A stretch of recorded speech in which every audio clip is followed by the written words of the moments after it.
ब्रह्म से शिव बाबा पधारे, बोलते ध्वनियों। ब्रह्म से शिव बाबा पधारे, बोलते ध्वनियों। ब्रह्म मुख से मधुर वाणी, बोलते ध्वनियों। ब्रह्म से शिव बाबा पधारे,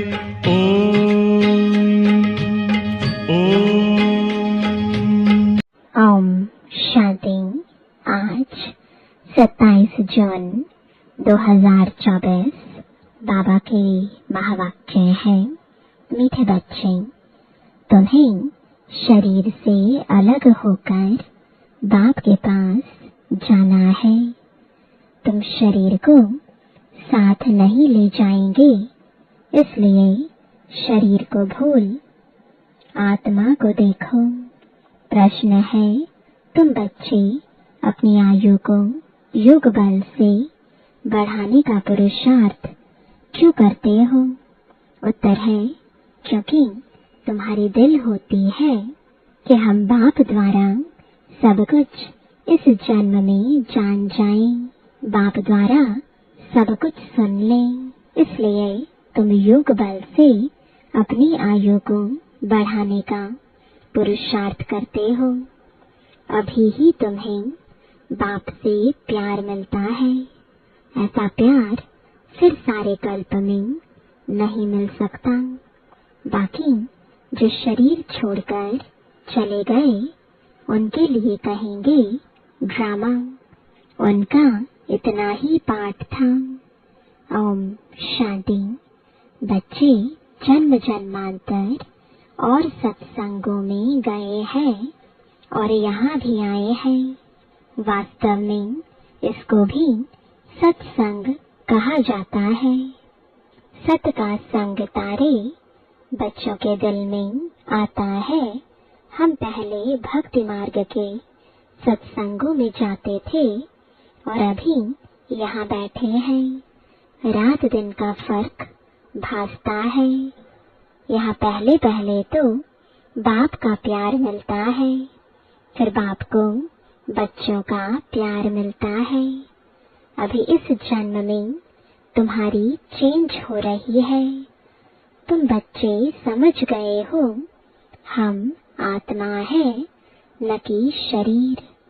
शरीर नहीं कहेगा कि हमारी आत्मा, आत्मा कह सकती है हमारा शरीर। अब बच्चे समझते हैं जन्म जन्मांतर तो वह साधु संत महात्मा आदि करते आए। आजकल फिर फैशन पड़ा है साईं बाबा, मेहर बाबा, वह भी सब जिस्मानी हो गए। जिस्मानी प्यार में सुख तो होता ही नहीं है। अभी तुम बच्चों का है रूहानी प्यार। रात दिन का फर्क है।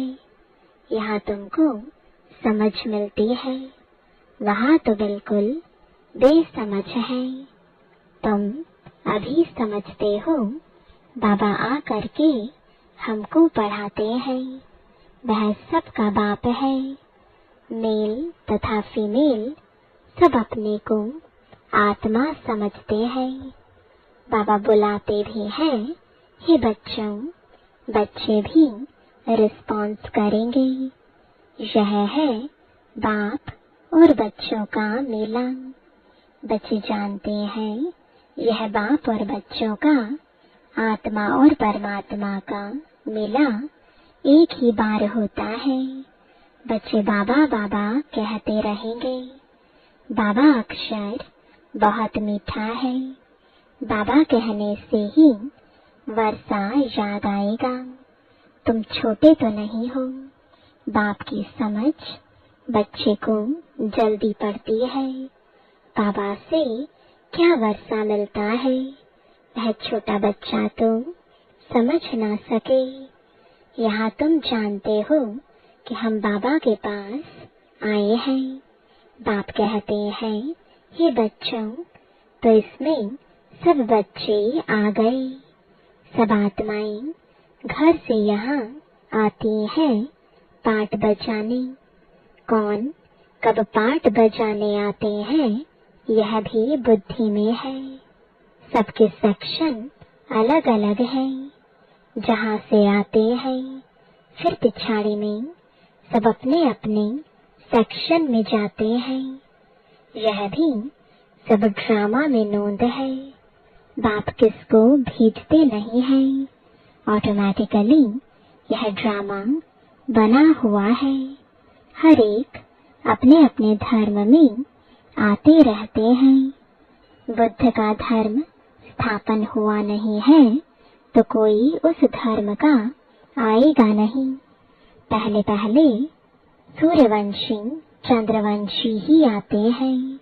जो बाप से अच्छी रीति पढ़ते हैं वही नंबरवार सूर्यवंशी चंद्रवंशी में शरीर लेते हैं।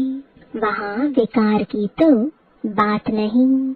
योग बल से आत्मा आकर गर्भ में प्रवेश करती है। उससे समझेंगे कि मेरी आत्मा इस शरीर में जाकर प्रवेश करेगी। बूढ़े समझते हैं हमारी आत्मा योग बल से जाकर यह शरीर लेगी। मेरी आत्मा अब पुनर्जन्म लेती है। वह बाप भी समझते हैं हमारे पास बच्चा आया है, बच्चे की आत्मा आ रही है, जिसका साक्षात्कार होता है। वह अपने लिए समझते हैं हम जाकर दूसरे शरीर में प्रवेश करते हैं। यह भी विचार उठते हैं ना, जरूर वहाँ का कायदा होगा। बच्चा किस आयु में आएगा, वहाँ तो सब रेगुलर चलता है ना। वह तो आगे चल महसूस होगा, सब मालूम पड़ेगा। ऐसे तो नहीं 15-20 वर्ष में कोई बच्चा होगा जैसे यहाँ होता है। नहीं, वहाँ आयु 150 वर्ष की होती है। तो बच्चा तब आएगा जब आधा लाइफ से थोड़ा आगे होंगे। उस समय बच्चा आता है, क्योंकि वहाँ आयु बड़ी होती है। एक ही तो बच्चा आना होता है, फिर बच्ची भी आनी है। कायदा होगा, पहले बच्चे की फिर बच्ची की आत्मा आती है। विवेक कहता है पहले बच्चा आना चाहिए, पहले मेल पीछे फीमेल। 8-10 वर्ष देरी से आएंगे। आगे चल तुम बच्चों को सब साक्षात्कार होना है। कैसे वहाँ की रस्म रिवाज है, यह सब बातें नई दुनिया की बाप बैठ समझाते हैं। बाप ही नई दुनिया स्थापन करने वाला है। रस्म रिवाज भी जरूर सुनाते जाएंगे। आगे चल बहुत सुनाएंगे और तब साक्षात्कार होते रहेंगे। बच्चे कैसे पैदा होंगे कोई नई बात नहीं। तुम ऐसी जगह जाते हो जहाँ कल्प कल्प जाना ही पड़ता है। वैकुंठ तो अब नजदीक आ गया है। अब तो बिल्कुल नजदीक ही आकर पहुँचे हो। हर एक बात तुमको नजदीक देखने आएगी। जितना तुम ज्ञान योग में मजबूत होते जाएंगे, अनेक बार तुमने पाठ बजाया है, अभी तुमको समझ मिलती है। जो ही तुम साथ ले जाएंगे, वहाँ की क्या रस्म रिवाज होगी सब सब जान जाएंगे। शुरू में तुमको सत साक्षात्कार हुए थे, उस समय तुम तुम अल्फबे पढ़ते थे। फिर लास्ट में भी जरूर तुमको साक्षात्कार होने चाहिए।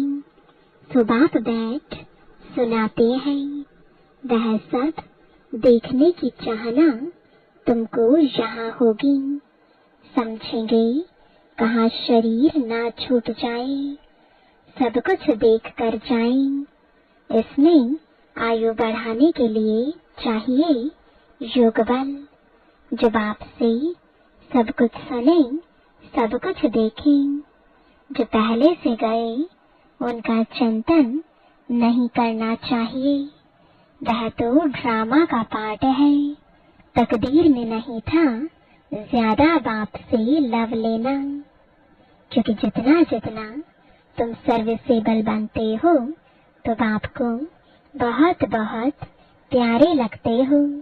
जितना सर्विस करते हो, जितना बाप को याद करते हो, वह याद जमती रहेगी। तुमको बहुत मजा आएगा। अभी तुम बनते हो ईश्वरीय संतान। बाप कहते हैं तुम आत्माएं हमारे पास थी ना। भक्ति मार्ग में मुक्ति के लिए बहुत परिश्रम करते हैं। जीवन मुक्ति को तुम जानते नहीं। यह बहुत लवली ज्ञान है, बहुत लव रहता है। बाप भी है, टीचर भी है, सतगुरु भी है। सच्चा सच्चा सुप्रीम बाबा है, जो हमको 21 जन्मों के लिए सुख धाम में ले जाते हैं। आत्मा ही दुखी होती है, दुख सुख आत्मा ही महसूस करती है। कहा भी जाता है पाप आत्मा पुण्य आत्मा।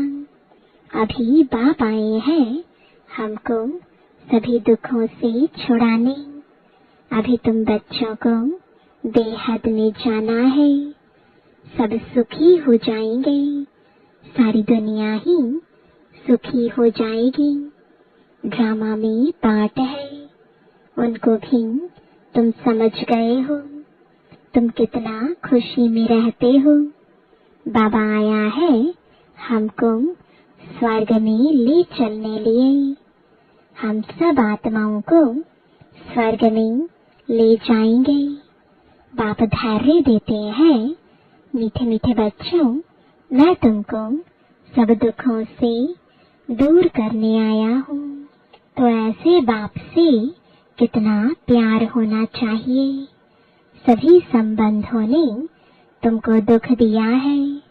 यह है ही दुखदाई संतान। तुम दुखी होते दुख की ही बातें सुनते आए हो। अब बाप सब बातें समझा रहे हैं। अनेक बार समझाया है और चक्रवर्ती राजा बनाया है। तो जो बाप हमको ऐसा स्वर्ग का मालिक बनाते हैं, उन पर कितना प्यार होना चाहिए। एक बाप को ही तुम याद करते हो, सिवाय बाप के और कोई से संबंध नहीं। आत्मा को ही समझाया जाता है हम सुप्रीम बाप के बच्चे हैं। अब जैसे हमको रास्ता मिला है, फिर औरों को भी सुख का रास्ता बताना है। तुमको सिर्फ आधा कल्प के लिए ही नहीं, पौना कल्प के लिए सुख मिलता है। तुम पर भी कई कुर्बान जाते हैं, क्योंकि तुम बाप का संदेश बताकर सब दुख दूर कर देते हो। तुम समझते हो इन्हें भी, यानी ब्रह्मा को भी यह नॉलेज सुप्रीम बाप से मिलती है। यह फिर हमको पैगाम देते हैं, हम फिर औरों को पैगाम देंगे। बाप का परिचय देते सब बच्चों को जगाते रहते हैं। अज्ञान नींद से। भक्ति को अज्ञान कहा जाता है। ज्ञान और भक्ति अलग अलग है। ज्ञान सागर बाप अब तुम बच्चों को ज्ञान सिखला रहे हैं। तुम्हारे दिल में आता है बाबा हर 5000 वर्ष बाद आकर हमें जगाते हैं। हमारा जो दीवा है उसमें घृत बाकी थोड़ा जाकर रहा है, इसलिए अब फिर ज्ञान घृत डाल दीप जगाते हैं। जब बाप को याद करते हैं तो आत्मा रूपी दीप प्रज्वलित होता है। आत्मा में जो कट चढ़ी हुई है वह उतरेगी बाप की याद से। इसमें ही माया की लड़ाई चलती है। माया घड़ी घड़ी भुला देती है और कट उतारने के बजाय चढ़ती जाती है, बल्कि जितना उतरी थी उससे भी जास्ती चढ़ जाती है। बाप कहते हैं बच्चे मुझे याद करो तो कट उतर जाएगी। इसमें मेहनत है। शरीर की कशिश ना हो, देही अभिमानी बनो। हम आत्मा है, बाबा के पास शरीर सहित तो जा नहीं सकेंगे। शरीर से अलग होकर ही जाना है। आत्मा को देखने से कट उतरेगी। शरीर को देखने से कट चढ़ती है, कभी चढ़ती कभी उतरती।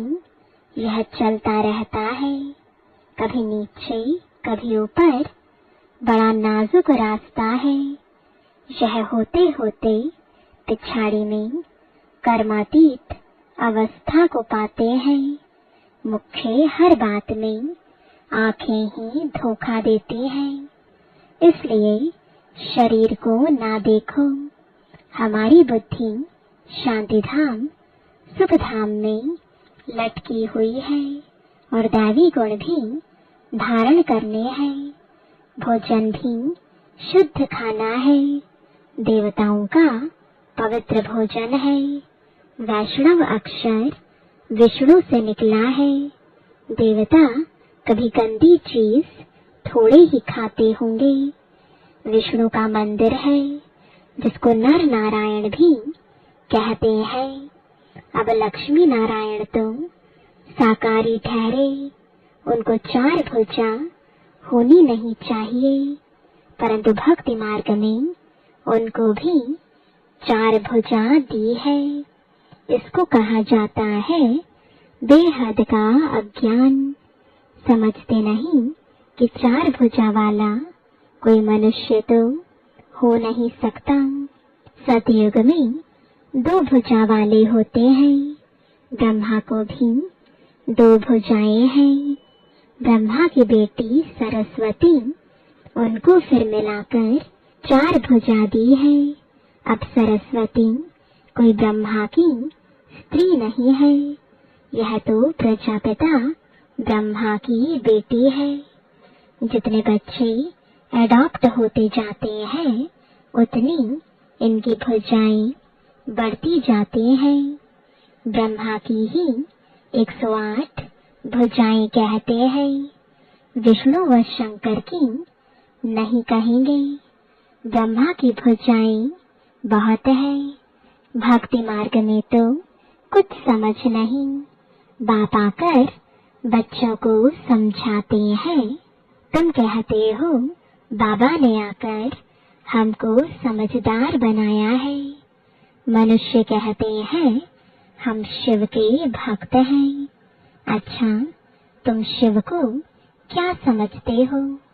अभी तुम समझते हो शिव बाबा सब आत्माओं का बाप है, इसलिए उनकी पूजा करते हैं। मुख्य बात बाप कहते हैं माँ में कम याद करो। तुमने बुलाया भी है, हे पतित पावन, आकर हमको पावन बनाओ। सभी पुकारते ही रहते हैं पतित पावन सीताराम यह भी गाते रहते थे। बाबा को थोड़े ही मालूम था कि बाप स्वयं आकर मेरे में प्रवेश करेंगे। कितना वंडर है, कभी ख्याल में भी नहीं था। पहले तो आश्चर्य खाते थे, यह क्या होता है। मैं किसको देखता हूँ तो बैठे बैठे उनको कशिश होती है, यह क्या होता है। शिव बाबा कशिश करते थे, सामने बैठो तो ध्यान में चले जाते थे। आश्चर्य में पड़ गए, यह क्या है। इन बातों को समझने के लिए फिर एकांत चाहिए। तब वैराग्य आने लगा, कहाँ जाऊं। अच्छा, बनारस जाता हूँ। यह उनकी कशिश थी जो इसको भी कराते थे। इतनी बड़ी कारोबार सब छोड़कर गया। उन बेचारों को क्या पता कि बनारस में क्यों जाते हैं। फिर वहाँ बगीचे में जाकर ठहरा। वहाँ पेंसिल हाथ में उठाकर दीवारों पर चक्र बैठ निकालता था। बाबा क्या कराते थे कुछ पता नहीं पड़ता था। रात को नींद आ जाती थी, समझता था कहाँ उड़ गया हूँ। फिर जैसे नीचे आ जाता था, कुछ पता नहीं क्या हो रहा है। शुरू में कितने साक्षात्कार होते थे। बच्चियां बैठे बैठे ध्यान में चली जाती थी। तुमने बहुत कुछ देखा है। तुम कहेंगे जो हमने देखा सो तुमने नहीं देखा। फिर पिछाड़ी में भी बाबा बहुत साक्षात्कार कराएंगे, क्योंकि नजदीक होते जाएंगे। अच्छा, मीठे मीठे सिकिलदे बच्चों प्रति माता पिता बाप दादा का याद प्यार और गुड मॉर्निंग। रूहानी बाप की रूहानी बच्चों को नमस्ते। रूहानी बच्चों की रूहानी बाप दादा को गुड मॉर्निंग और नमस्ते। धारणा के लिए मुख्य सार है, पहला, बाप का संदेश सुनाकर सबके दुख दूर करने हैं, सबको सुख का रास्ता बताना है, हदों से निकल बेहद में जाना है। दूसरा, अंत की सब साक्षात्कार करने के लिए तथा बाप के प्यार की पालना लेने के लिए ज्ञान योग में मजबूत बनना है। दूसरों का चिंतन ना कर योग बल से अपनी आयु बढ़ानी है। वरदान है अलबेलेपन व अटेंशन के अभिमान को छोड़ बाप की मदद के पात्र बनने वाले सहज पुरुषार्थी भव। कई बच्चे हिम्मत रखने के बजाय अलबेलेपन के कारण अभिमान में आ जाते हैं कि हम तो सदा पात्र हैं ही। बाप हमें मदद नहीं करेंगे तो किसको करेंगे। इस अभिमान के कारण हिम्मत की विधि को भूल जाते हैं। कईयों में फिर स्वयं पर अटेंशन देने का भी अभिमान रहता, जो मदद से वंचित कर देता है। समझते हैं हमने तो बहुत योग लगा लिया, ज्ञानी योगी तो आत्मा बन गए, सेवा की राजधानी बन गई। इस प्रकार के अभिमान को छोड़ हिम्मत के आधार पर मदद के पात्र बनो तो सहज पुरुषार्थी बन जाएंगे। स्लोगन है, जो वेस्ट और नेगेटिव संकल्प चलते हैं उन्हें परिवर्तन कर विश्व कल्याण के कार्य में लगाओ। ओम शांति।